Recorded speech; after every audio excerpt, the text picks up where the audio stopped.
नमस्कार साथियों, स्वागत है आपका अपने YouTube चैनल तोमर जी स्पर्श पर। साथियों, आज हम आपके सामने पेश है एक नई फैक्ट के साथ, एक नई न्यूज़ के साथ। जैसा कि आप हमारे थंबनेल में देख रहे हैं कि इजराइल के बाद अब ताइवान बुलाएगा 1 लाख भारतीय। अब ये 1 लाख भारतीयों को क्यों ताइवान में बुलाया जा रहा है, क्या सब इसका कारण है, सब आपसे चर्चा करेंगे। लेकिन उससे पहले साथियों, मैं आपको याद दिला दूँ कि जिन साथियों ने अभी तक हमारे चैनल को तोमर जी इंस्पायर्स को सब्सक्राइब नहीं किया है, कृपया करके वो सब्सक्राइब कर लें, बेल आइकन का बटन दबा दें और हमारे वीडियो अंत तक जरूर देखें, जिससे ये ज्ञानवर्धक जानकारियाँ आप लोगों तक मिल सकें। और अपने साथियों में उनको जानकारियों को पहुंचाने के लिए ज़्यादा से ज़्यादा हमारे जो है वीडियोज़ को शेयर करें, लाइक करें, सब्सक्राइब करें। चलिए साथियों, समय ख़राब ना करते हम आगे बढ़ते हैं। लेकिन मैं आपको याद दिला दूँ, अभी कुछ दिन पहले मैंने आपसे इसी के संबंध में एक सेशन लिया था कि इजराइल में भारतीयों को बुलाया जाएगा, भारतीय श्रमिकों को इजराइल में बुलाया जाएगा। जो फिलिस्तीन की जो जो श्रमिक थे, उनके यहाँ कार्य करने वाले, उनको रिप्लेस करने के लिए भारतीयों को बुलाया जाएगा। लेकिन यहाँ मैटर थोड़ा सा दूसरा है। यहाँ पर जो है भारतीयों को ताइवान बुलाया जा रहा है। इजराइल के बाद थंबनेल में जैसे दिख रहा है, ताइवान बुलाएगा 1 लाख भारतीय। कारण क्या है? कुछ चीज़ें समझनी चाहिए हम लोगों को। जैसे कि किसी देश की इकोनॉमी बढ़ाने के लिए जिस तरह की वहाँ पर संसाधनों की आवश्यकता होती है, उसी तरह मानव भी एक संसाधन है, उसकी आवश्यकता होती है। हम जानते हैं कि जो है हमारी जो जीडीपी होती है, उसमें सेवाएं जो होती हैं, सेवा जो होती है काफ़ी मुख्य चीज़ होती है। उन सेवाओं में भारतीय काफ़ी आगे है। हम दुनिया में इंजीनियर प्रोड्यूस करने में बहुत आगे, और लेबर में भी हमारे भारतीयों का बहुत बड़ा योगदान पूरी दुनिया में है, भारत में हर जगह है। इसी के संबंध में ये पूरा सेशन है। साथियों, ध्यानपूर्वक सुनिएगा। चर्चा है ताइवान की। ताइवान कहाँ पर है, कौन सा देश है? साथियों, चीन के पास में एक देश है जिसको चीन अपना हिस्सा बताता है, लेकिन वो एक स्वतंत्र देश है, एक लोकतांत्रिक देश है, जिसको हम लोग ताइवान कहते हैं, जिसकी राजधानी ताइपेई है। आज उसके बारे में चर्चा है। चीन से उसके संबंध बहुत अच्छे नहीं हैं। जिस तरह भारत के संबंध भी चीन से बहुत अच्छे इस समय नहीं चल रहे, खराब दौर से गुजर रहे हैं, लेकिन ताइवान के संबंध हमेशा ही चीन से खराब रहे हैं। लेकिन ये सब चर्चा है, कभी फिलहाल कभी आगे करेंगे, कभी इस पर विशेष सेशन लेंगे कि ताइवान कैसे क्या हुआ, कैसे बना, क्या हुआ क्या नहीं है, इस पर सेशन लेंगे। लेकिन चर्चा आज मुख्यतः हम इन बिंदुओं की करेंगे। तो क्या साथियों, क्या कारण है? देखिए, ताइवान कारखानों, खेतों और अस्पतालों में काम करने के लिए भारतीयों को नौकरी पर रखेगा। कारण क्या है? अब देखिए, समस्या पता है क्या हो रही? समस्या ये हो रही है कि ये जो इस तरीके के देश है, इनकी जनसंख्या, जो आबादी है, जो जनता है, बहुत तेजी से बूढ़ी हो रही है। अब आप कह रहे होंगे सर, जो बूढ़े हो रहे हैं तो नए भी तो बच्चे आ रहे हैं, वो जवान होंगे, और वो जो बूढ़े हो रहे हैं वो आगे बूढ़े होंगे, नए बच्चे जवान होंगे, फिर बूढ़े होंगे। इस तरीके से साइकिल तो चलता रहता है। लेकिन आपको भाई विशेष तौर पर यह ध्यान देना है, ये मैं आपके लिए लेके आया हूँ। देखिए, ये top 20 lowest fertility rates of 2023 है कि किन देशों की फर्टिलिटी रेट सबसे कम है। अब फर्टिलिटी क्या होता है? देखिए, जनसंख्या जो होती है, ऐसा माना जाता है, मानक तौर जो है जनसंख्या के बढ़ने का होता है 2.1।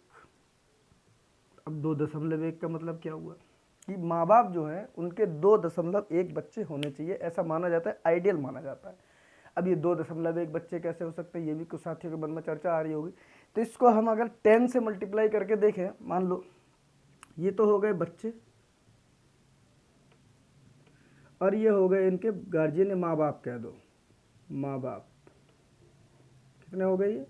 2.0, यानी 2.0 माँ बाप जब है, 2 है तो 2.0 उसको लिख लेंगे, तो 2.1 होने चाहिए। कैसे? अब इसको हम 10 के रेशियो पे लेके चलते, तब आपको ये चीज़ समझ में आएगी कि माँ बाप अगर 20 हैं तो बच्चे 21 होने चाहिए, 21 होने चाहिए। ये जो है आइडियल रेशियो माना जाता है, ये एक आइडियल रेशियो माना जाता है।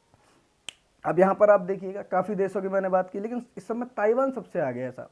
ताइवान का जो फर्टिलिटी रेट है वो 1.09 है। आप जरा इसको सोच के देखिए, इसमें 100 से गुणा अगर आप करेंगे तो प्रति 200 जो गार्जियन हैं, माँ बाप हैं, उन पे केवल 109 बच्चे निकल के आ रहे हैं। इसके हिसाब से आप सोच के देखो, जनसंख्या एकदम आधी हो रही है यहाँ की। अब जो जनसंख्या आधी होने से मतलब नई जनसंख्या जो पहले से आधी हो, मतलब 100 लोग हैं तो नए बच्चे 50 ही हो रहे हैं, लेकिन वो 100 लोग बूढ़े हो रहे हैं। तो अब आप सोच के देखिए कितनी तेजी से समस्या बढ़ रही है। इसमें देखिए, साउथ कोरिया, ये मैं डेवलप्ड कंट्रीज की बात कर रहा हूँ। साउथ कोरिया 1.11, यानी 111 बच्चे हैं 200 पर। सिंगापुर 117, यानी 200 गार्जियन पर 117 बच्चे हैं। हांगकांग 200 गार्जियन पर 123 बच्चे हैं। मकाऊ 200 गार्जियन पर 123 बच्चे हैं। इटली 200 गार्जियन पर 124 बच्चे हैं। प्योर्टो रिको 200 बच्चों पर 200 गार्जियन पर 125 बच्चे हैं। स्पेन एक यूरोपियन कंट्रीज है, आपने देखा होगा, उसमें 200 जो गार्जियन पर 129 बच्चे हैं। मॉरिशस हमारा पड़ोसी 200 गार्जियन पर 135 बच्चे हैं। जापान 200 गार्जियन पर 139 बच्चे और ग्रीस 200 गार्जियन पर 140 बच्चे। सोच के देखिए किस तरह की समस्या यहाँ पर पनप रही हैं। कारण क्या है? ऐसा माना जा रहा है वहाँ पर कि 2025 तक ताइवान की 20% से ज़्यादा आबादी 80 साल की हो जाएगी। आप सोच के देखिएगा, 20% से ज़्यादा आबादी जो है इनकी 80 साल की हो जाएगी। तो इसी के लिए श्रमिकों की मोबाइल, अब क्या है, इसी के लिए जो भारत जो है इनके साथ एक पैक्ट भारत के साथ ये लोग कर रहे हैं कि साहब आपके यहाँ से जो श्रमिक और जो वर्कर्स आएंगे और हमारे यहाँ काम करेंगे और हमारे देश को आगे बढ़ने में योगदान देंगे। तो क्या क्या सब हुआ है, चलिए चर्चा करते हैं। ताइवान और भारत के बीच नौकरियों को लेकर एक अहम समझौता होने जा रहा है। इस समझौते के तहत ताइवान में 1 लाख श्रमिकों को, देखिए संख्या आपके सामने लिखी हुई है, 1 लाख श्रमिकों को नौकरी मिलेगी। दरअसल ताइवान में बेरोजगारी दर न्यूनतम स्तर पर पहुंच गई। अब ये बहुत ही अच्छी बात है किसी देश के लिए कि उसकी जो है बेरोजगारी दर जो है वो न्यूनतम स्तर पर पहुंचे, मतलब कोई बेरोजगार ही नहीं है, बिल्कुल न्यूनतम स्तर पर पहुंच गई है।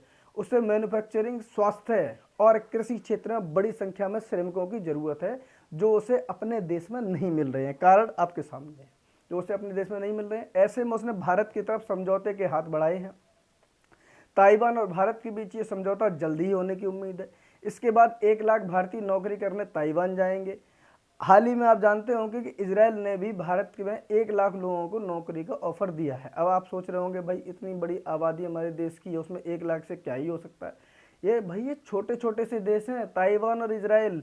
अगर आप अपने किसी छोटे प्रदेश से भी कंपैरिजन करेंगे तो उत्तराखंड से कंपैरिजन करेंगे, उसमें एक इजराइल और एक ताइवान बन जाएगा और बहुत सारी जगह ही बच जाएगी। इस तरीके के देश है। सोच के देखो क्या स्थिति रखता है। ताइवान की स्थिति आप देखें, आपके दिमाग के तार हिल जाएंगे। ताइवान वो देश है जिसकी जो जीडीपी है वो 1.71 ट्रिलियन डॉलर की जीडीपी है। उसकी जीडीपी रैंक दुनिया में 21वीं रैंक रखता है। मैप पे स्थान रखे न रखे, लेकिन दुनिया में 21वीं रैंक रखता है जीडीपी में, जिसकी राजधानी ताइपेई है। साथियों ये बात आपको ध्यान रखनी पड़ेगी। ताइवान में लगभग 9,60,000 विदेशी रहते हैं, जिनमें 7 लाख जो है माइग्रेंट लेबर रहती है। और ये लेबर अभी हाल फिलहाल में कहाँ कहाँ की रहती है? इंडोनेशिया की रहती है, फिलीपींस, वियतनाम और थाईलैंड की रहती है। इन सब चीज़ों से हमारा जो एक बहुत ही तो क्या कहा जाए, हमारा जो पड़ोसी है जो हमारे साथ अच्छे संबंध नहीं रखता, उसको जब जरूरी मिर्ची लगेगी। दोनों देशों के बीच बेहतर होते रिश्ते से निश्चित ही चीन की नींद उड़ा देंगे ये रिश्ते। भारत और ताइवान के बीच लगातार संबंधों में बेहतरी हो रही है। दोनों देशों के बीच व्यापार और विदेशी जो जो भागीदारी है, निवेश है, वो लगातार बढ़ता चला जा रहा है। श्रमिकों को लेकर भी समझौते के अलावा भी भारत ताइवान से इलेक्ट्रॉनिक जो आइटम होते हैं, इलेक्ट्रॉनिक्स के बने हुए आइटम होते हैं, वो भी आयात कर रहा है। इसके साथ साथ और क्या है, श्रमिकों की मोबिलिटी को लेकर, मोबिलिटी होता है किसी देश में काम करने जाते हैं, भारत का जापान, ऑस्ट्रेलिया, फ्रांस में 13 बड़े देशों के साथ समझौता हो चुका है। सोच के देखना आप को चाइनीज का आइटम का जब बहिष्कार करने का नंबर आया था तो लोग कहते थे साहब हम चाइनीज फ़ोन हमने ले लिया या हम क्या ही करेंगे, चाइना का लैपटॉप हमने लिया क्या ही करेंगे, चाइना का ये आइटम। भाई साहब उसको फेंकने की ज़रूरत नहीं है, उसका आप इस्तेमाल कीजिए। सेवाओं में आप दुनिया में पहला स्थान रखते हैं। जो आपने फ़ोन खरीद लिया उससे आप कुछ कार्य करिए, उससे जो है पैसा कमाइए, लैपटॉप से आप पैसा कमाइए, तब तो चाइना को आप जो चैलेंज कर पाएंगे। और इसी के तहत भारत ही सारा काम कर रहा है। और भारत को, देश को क्या फ़ायदा होगा? भाई साहब दुनिया में नंबर 1 स्थान रखता है भारत रेमिटेंसेस के मामले में। रेमिटेंसेस क्या होता है, मैंने पहले सेशन में आपको बताया हुआ है कि विदेश से जो धन कमाकर भारतीय भेजते हैं उसके दुनिया में भारत का पहला स्थान है। इससे ज़्यादा कोई भी देश के ऐसे लोग नहीं है जो पैसा कमा के भारत मतलब अपने देश में भेजते हैं। भारत का पहला स्थान है। उसके बाद क्या है, ज़्यादातर देश मैं पहले ही बता चुका हूँ ऐसे हैं जो अपनी बूढ़ी होती आबादी से परेशान है। इसीलिए ये सारे देश जैसे जापान है, ऑस्ट्रेलिया, फ्रांस जैसे 13 बड़े देश भारत के साथ समझौता कर रहे हैं। भाई साहब ताइवान और भारत के बीच 2001 से 2022 तक पूरे 21 साल का डाटा है। ये कारोबार 1.19 अरब डॉलर था पहले 2001 में, और जो बढ़कर 2022 में 8.4 अरब डॉलर हो गया, लगभग 8 गुना हो गया है। और आपको बता दें भाई साहब, अपने देश की जो NSDC है, नेशनल स्किल डेवलपमेंट कॉरपोरेशन है, उसका कहना यह है कि 2022 में हमारे देश के लिए 103 मिलियन स्किल्ड लेबर की डिमांड आई थी। उनका ये मानना है, ऐसा उनका डाटा है कि 103 मिलियन जो लेबर है, स्किल्ड लेबर है, जो लोग हैं, स्किल्ड लेबर तो क्या ही कहेंगे, स्किल्ड लोग हैं, उनकी डिमांड आई थी। और हमने केवल 29 मिलियन की सप्लाई कर पाई है। हम लोग तिहाई तक नहीं पहुँच पाए। सोच के देखिए दुनिया हमारी क्या स्थिति है। अब साथियों इसमें कुछ चीज़ें ऐसी भी हैं जो पेपर में आ सकती हैं, एग्जाम पॉइंट ऑफ व्यू से बहुत ही इंपॉर्टेंट। साथ ही ये काफ़ी रोचक जानकारी है। ऐसे देश अब भारत की तरफ अच्छी निगाहों से देख रहे हैं कि भाई उम्मीद से देख रहे हैं कि इस देश के लोग हमारे यहाँ काम करने आए, क्योंकि जैसा आप जानते हैं कि अभी इजराइल जो है उसका मैंने पूरा सेशन किया था, उसके यहाँ जो फ़लस्तीन से लोग कार्य करने आते थे फिर उसके यहाँ अटैक हो गया, उनको रिप्लेस करके वो भारतीयों को ला रहा है। और ये ताइवानीज भी जानते हैं कि इन भारतीयों को लाने से उनको कितना फ़ायदा होगा। स्किल्ड लेबर यहाँ की है, काफ़ी बड़ी आबादी है, इतनी बड़ी जीडीपी भारत की है, भारत अपने लोगों का कैसे ख्याल रखता है, तो बहुत ही इंपॉर्टेंट है साथियों। और इसी के साथ साथियों आज का हम ये सेशन खत्म करते हैं, कल आपके साथ नए सेशन के साथ मिलेंगे, तब तक के लिए गुड नाइट।